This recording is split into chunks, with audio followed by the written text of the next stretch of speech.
Market Journal, television for agricultural business decisions, is a presentation of the University of Nebraska-Lincoln's Institute of Agriculture and Natural Resources.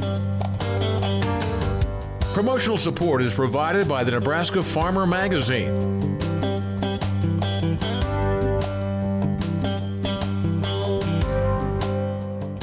Hello everyone, I'm Troy Moling, and thanks for joining us today on Market Journal. Glad you could be with us this week.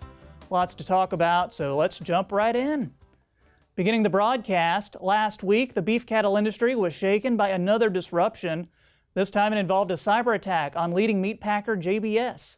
The attack even forced several beef plants to shut down temporarily. Things appear to be running smoothly again, but this coordinated attack leaves those in the ag community wondering what it could mean for the food supply if something like this or larger were to happen again. I spoke with Kansas State University Livestock Economist Glynn Tonsor about how the industry is responding. Glynn, can you give us a summary of the situation with JBS and their role in the cattle industry? Yeah, so JBS is one of the leading protein producers globally. There's a short list of companies that produce a large volume of not just beef, but multiple proteins. And what happened in recent days was JBS had a cyber attack event. But in short, my understanding is the computer system that's behind JBS's systems was compromised. So JBS facilities were put offline for a bit of time. The initial reports were out of Australia. Ultimately, we saw there were facilities in Australia, Canada, and the United States for sure, large facilities that were impacted. And it hit us, Memorial Day weekend for our listeners here. But by the time that week proceeded, we were pretty much up and going like we expected we would be. So we had the Memorial Day weekend hit coupled with JBS's cyber attack hit, which led to that Tuesday being notably reduced and a little bit slower in Wednesday. And, like what you said, my first thought was this situation could have been a lot worse. I 100% agree. Again, I don't have any, IT knowledge to say how bad it was, how long it could have lasted, whatever. I'm just sitting here reacting, folks like you doing interviews here. And it certainly could have been more days than it was. It's important to note that, here in the U.S., when it comes to cattle complex, JBS represents less than a fourth of the U.S. volume that's typically processed. But, that's well above 1%. So they do represent a sizable share around the country. Other facilities were able to run kind of as planned to another holiday week. And JBS's facilities themselves, for the most part, came back online quicker than some were expecting. And to that point, Troy, it certainly could have been worse. What impact did this have on cattle prices? Well, we certainly saw an impact as the event unfolded. We've had a lot of cattle trying to get through the system. We've been running Saturday harvest heavier than normal for months now. And make no mistake, coming out of the holiday weekend, we were hoping to run heavy again starting on Tuesday. And when the news was that isn't likely to happen, then yes, early Tuesday morning, there was a notable market effect. So if you would take like intraday trade on the futures market for last Tuesday, you would see the market was down strongly. Nearby live cattle contracts were down. The fear there was we didn't know how bad this was, how long it would last, how many plants are impacted and the like. Well, as Tuesday progressed, live cattle prices actually improved. They ended up down about 2% on the day, but not nearly as much as they started. And then we actually ended the week up a little bit for the week as a whole compared to the week before. So was there a market effect? Yes, but you got to look within the day of Tuesday to see the bulk of that. What type of protective measures can be done to keep something like this from happening again? Yeah, so, many larger entities, and again, this is not unique even to the meat space, they'll have backup systems on their computer networks, right? So if your servers go down, we're able to back up and get back up online certain quicker. You can have more firewalls, protections, audits against these kind of things and so forth. Again, that's about the extent of my technical ability to speak. So are those tools out there? Yes. And I think we're going to talk more about them and those investments. And in many ways, they operate like insurance products. I use the example, I have fire insurance on my house. Does anybody like to pay the premium for the insurance on their house? Probably not. But I would love to pay that premium the rest of my life and never claim it, because that means there'll never be a fire on my house, right? So I think we're going to have several discussions like that. But the point is, you're always balancing your input cost with some backup protection, but we can't fully duplicate our costs and just double cost all the time on everything. That is not realistic. And then finally, when we look at the bigger picture, what does this say about food security as a whole? I think this belongs on the list for us to monitor, be aware of, and it's just yet another component of this discussion.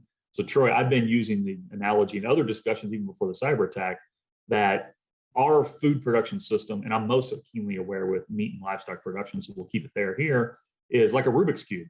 So when you change one thing, you change multiple dimensions. Well, if you try to improve IT and ignore everything else, you're going to become cost prohibitive because you're going to have way too much invested in IT, right? If we try to have lots and lots of geographically distributed and small facilities and ignore all else, well, we're going to give up economies of scale and become less efficient, have a much more expensive production system. Make no mistake, we need to be monitoring and examining that. But there's a lot of reasons we have the industry the way we do. I hinted at economies of scale there. That should not be lost on folks. That's part of the evolution of the industry over time. There's a lot of good things that come with globally connected networks. Economists will tell you comparative advantage, letting company A and country A specialize in something and trade with somebody else that specializes in something different, makes the world better off. I 100% believe that. There's a reason we trade the things we do. Well, that leads to global partnerships. So the term food security can very quickly step away from trade, and I give us caution on doing that. U.S. Homeland Security said that ransomware attacks last year cost victims a combined $350 million. But keep in mind, some of those attacks go unreported by companies for fear of negative publicity. Next up, UNL's Drought Monitor map shows about a third of Nebraska under some level of drought. This as many cattle producers are reducing stocking rates on pastures as the hot temperatures of summer begin to take hold. Nebraska Extension beef educator Aaron Berger spoke with Market Journal's Bill Dodd about how producers should approach stocking rate reductions. As the summer months begin bringing us warmer weather, some cattle producers facing drought conditions across the state may be considering ways to reduce stocking rates in some of their rangeland pastures. When it comes to bringing those numbers down, there are three options producers may want to mull over: either feed, ship, or sell. Yeah, so I think as we look at the upcoming summer, parts of Nebraska have had good precipitation, others have not. Many are looking at a shorter grass growing season or shorter grass during this upcoming growing season than maybe they would like to have. So one of the things we can think about is some substitute feeding. That's where we're replacing grass we normally would graze with harvested feed. And there's really two options with this. We can feed cattle on pasture. If we're going to do that, introduced grass species like smooth brome are much more resilient to that type of feeding method than something like native pasture in the sandhills of Nebraska. In substitute feeding, we're going to want to feed both an energy protein with the low quality forage so that the cattle are getting filled up and we're actually replacing a pound of grazed forage with a pound of harvested feed. And this can work well on smooth brome pastures. Again, would probably not recommend this on native grass pastures just because of some of the detrimental impact we can have when feeding, especially on the sandhills in Nebraska during the growing season. If we're thinking about supplemental feeding, we're thinking about a scenario like that where maybe we're in a situation where CRP grazing is opened up because of dry conditions. Then we're providing a protein supplement to complement some of the low quality forage that's there. Oftentimes CRP has not been grazed for a number of years, so there's a lot of older growth, it's less quality, and providing a protein energy supplement on that can actually allow the cattle to take more effective utilization of the feed that's available. So again, we're using some feed that's not our normal native grass or perennial grass pasture that we're using for our summer grazing. Another alternative would be dry lot feeding cow-calf pairs, the goal of which is to move cattle out of pastures in order to minimize damage to grass plants, leading to better recovery at a faster rate. However, cost could be an issue with this option. So we think about substitute feeding. If we're thinking about that for the summer, maybe we're looking at a scenario where we're thinking about dry lotting cow-calf pairs for a period of time. Some key things to really think about there is first, what's it going to cost? And harvested feed this year is expensive. And so be very careful about thinking through what's it going to cost me to feed these cows. We're going to need to have ample bunk space. We recommend around 30 inches of bunk space per cow-calf pair if you're feeding in a dry lot scenario. You want to think about those baby calves. How old are they? Make sure they have access to some feed, have good access to water and some shade to make sure their health is not compromised because of a dry lot scenario. At the University of Nebraska, at our beef website, there's a lot of really good resources on dry lotting cows, examples of sample rations, things you need to think through, management strategies. And also we have specialists and educators that can help producers who maybe want to look at different ration options if they're thinking about dry lighting cows for the summer. So those are all resources that are also available that can help people think through the dry lighting cow option as they think about that as a potential for this summer. If feeding options aren't available, you may consider shipping your cattle. This could be easier said than done with current drought conditions, but there are some advantages to the idea of shipping livestock to another location. On the other hand, there could also be concerns of biosecurity risk with this approach. I think for this year, that's really going to be a challenge because of how widespread drought conditions are. It's just going to be hard to find pasture in other locations. One caution I would have, if you're going to ship cattle to another location and then bring them back, be careful or be aware of potential diseases that you could be bringing back when those cattle come. Different parts of the country have different parasites, have different diseases than you have on your operations. And also there's an adaptation phase that goes when you ship cattle to another location. So for example, if we took cattle from Nebraska and shipped them south and east of here to a place where maybe we have endophyte infected fescue, those cattle are going to have a harder time adapting and utilizing that well. So I think some caution in place when we think about shipping cattle.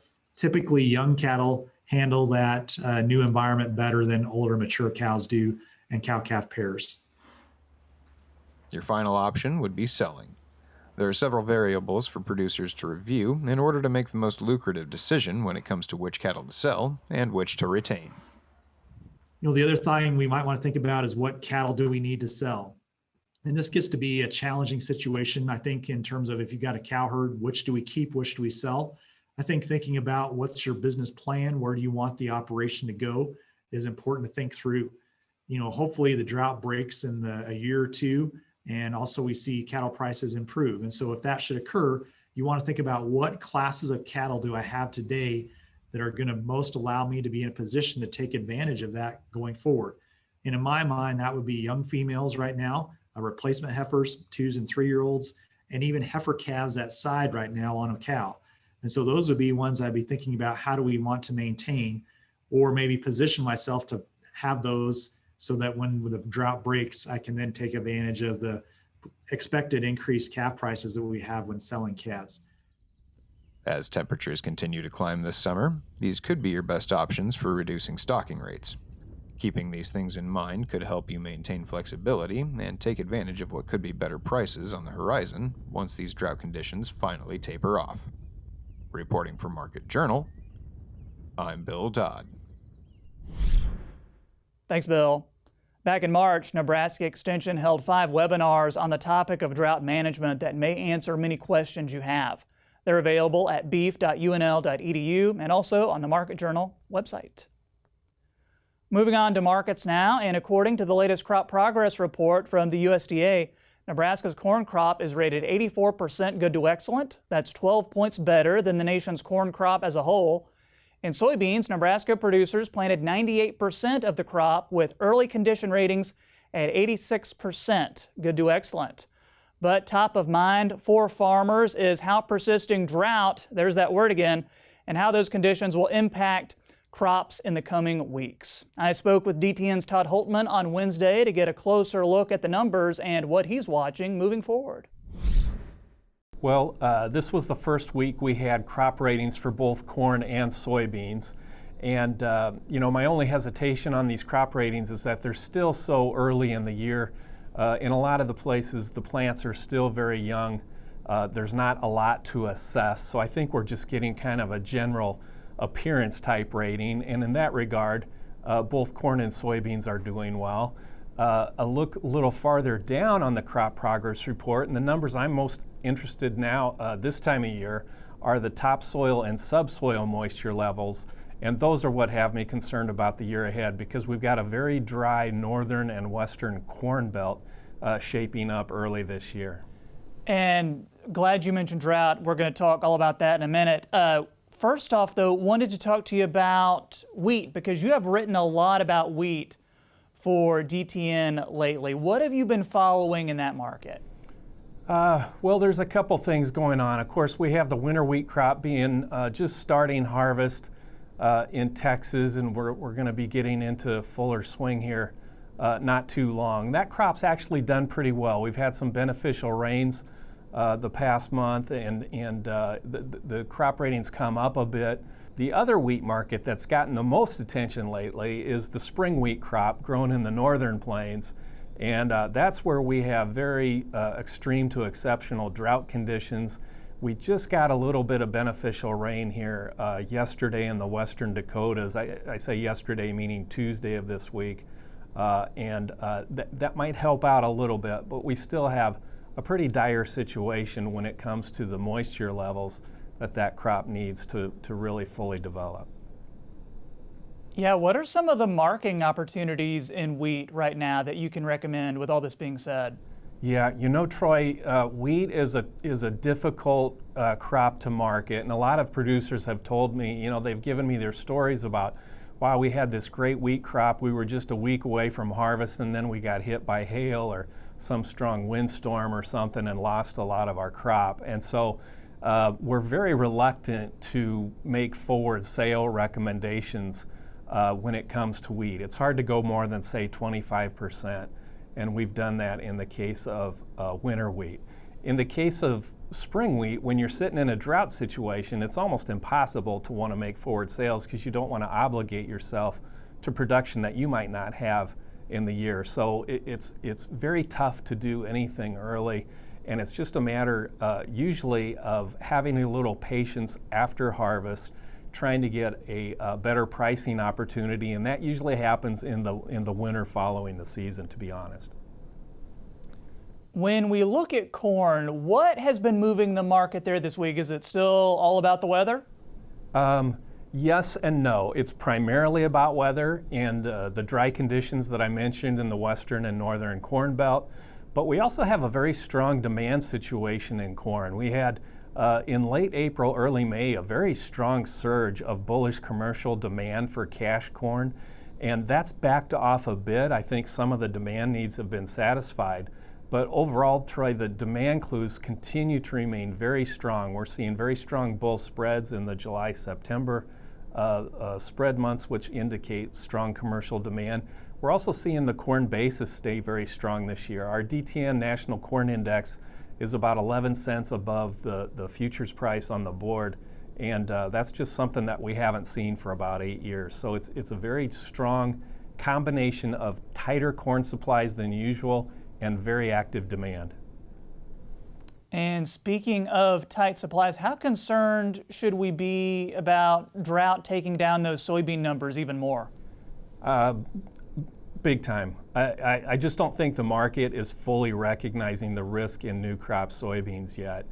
And to put this in perspective, right now, if everything goes well, we're hoping to get maybe a 4.4, 4.5 billion bushel crop in 2021. Well, considering the drought situation we have in the Dakotas, a lot of people might not think that the Dakotas are a real significant part of production, but last year they accounted for 10% of U.S. soybean production.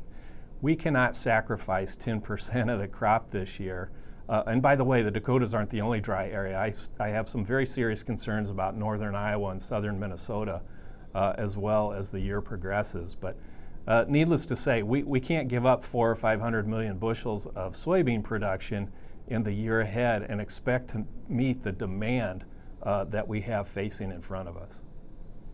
And let's end things today with a selling question. I've heard you talk before on the show about finding an inexpensive put to protect yourself against a disaster scenario. Is that still a good strategy in this market? You know, it actually is a good strategy. You know, it might sound crazy given the fact that we're facing a possible drought situation in 2021, and we've got prices near their highest levels in 8 years. Now, one of the benefits of having higher prices this year is that you're going to have higher crop insurance levels of protection, roughly. Now, those can be tied also to yield, so it's a bit complicated there. But even with that, there are some very cheap put, or what I call cheap price insurance opportunities. So for instance, there's a December 420 corn put priced about 4 cents a bushel. There's an $11 soybean put for November priced about 2 cents a bushel. So those are not big, expensive outlays. and can kind of give you a little peace of mind through a very volatile, potentially dangerous market situation this summer. Next week, we'll be joined by Central Valley Ag's Luke Beckman. If you have a question for Luke, feel free to email us or get a hold of us on social media, and I'll be sure to pass your question along to him. Next up, western bean cutworms can do a fair share of damage to dry edible beans. Last year, the first western bean cutworm moths were caught in University of Nebraska blacklight traps in North Platte, Clay Center, and Scotts Bluff. Typically, dry bean growers gauge their risk levels within their fields by understanding cumulative moth counts from the beginning of the season to the peak moth flight. 0 to 700 moths is considered low risk, 700 to 1,000 is moderate, and anything over 1,000 moths is considered high risk. Get details on what researchers have learned about tracking the pest in dry beans in the June issue of Nebraska Farmer. Time now for weather with Nebraska Extension Ag Climatologist and Market Journal Chief Meteorologist Al Dutcher. Al, it was a warm week out there. What's this next week look like for us? Well, Troy, it looks like summer finally kicked into gear. We've seen temperatures consistently in the 90s for the better part of this week. In fact, we've seen some of the heat indices breach the 100-degree mark, with those dew points pushing up above the 70-degree mark. All this in response to high pressure aloft dominating much of the central United States and, of course, the trough of the western United States that finally ejected some of that energy out into the northern and central plains, particularly when we got into Thursday afternoon, where we've seen a widespread severe weather outbreak develop across the Dakotas and then head southeastward, giving us at least some precipitation here in Nebraska, but unfortunately we had to also deal with some of the wind and the hail. Now, as we go forward in time, of course, we've been seeing some dry conditions lately, and the concern is, will this continue? And from the GFS model standpoint, at least they are starting to show some hints at possible precipitation, which is a pretty good increase considering what was experienced here a week ago, when it was depicting a pretty much significantly dry trend that would establish itself for the better part of the next 2 weeks.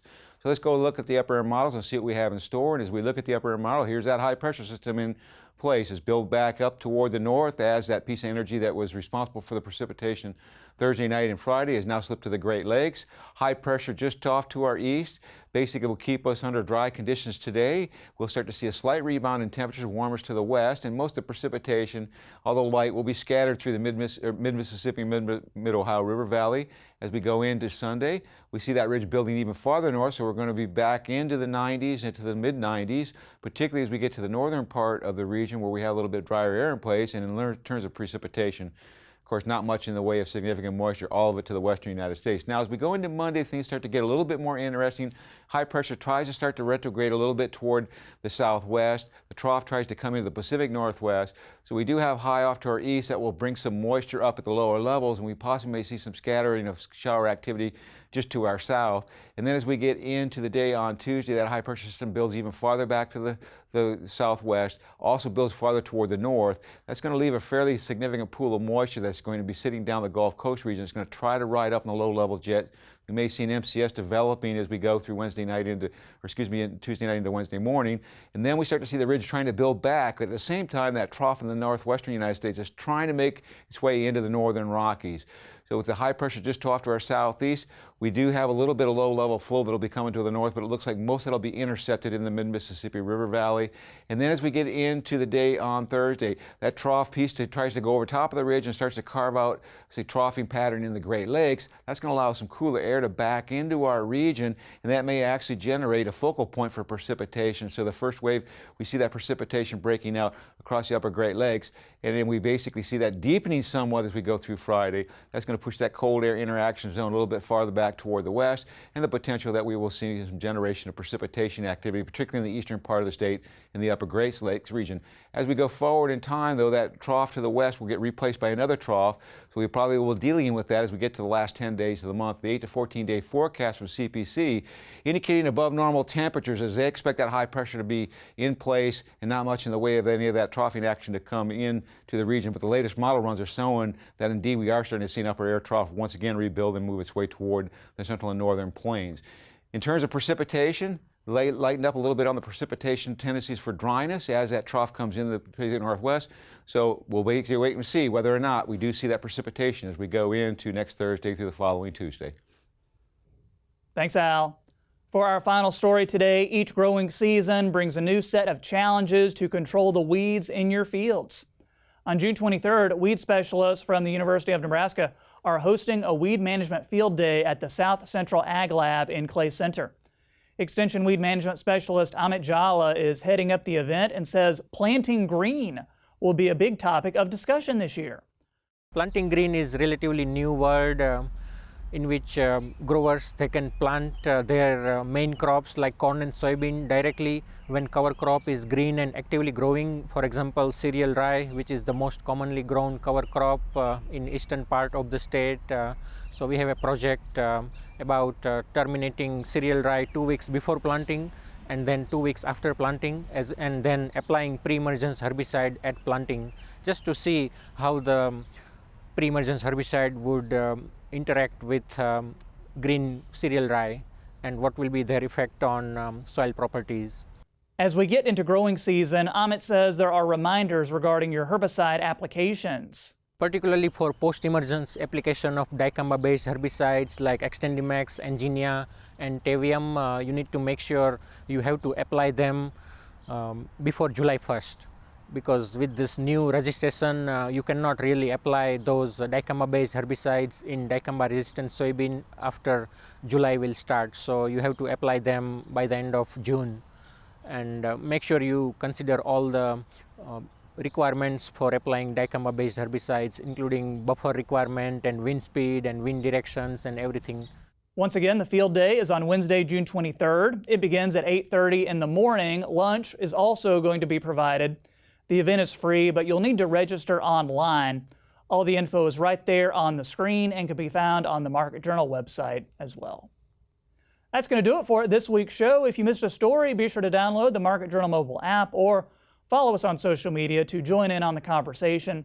Next week, Central Valley Ag's Luke Beckman will join us for a look at the markets, and we'll take a look at a new invention that can make grain bin entrapment a thing of the past. Hope to see you right back here next time. I'm Troy Moeling. Thanks for watching. Join Market Journal online at marketjournal.unl.edu. You can also follow us on Twitter, Instagram, and Facebook. Promotional support is provided by the Nebraska Farmer Magazine. Market Journal is produced by the University of Nebraska-Lincoln's Institute of Agriculture and Natural Resources.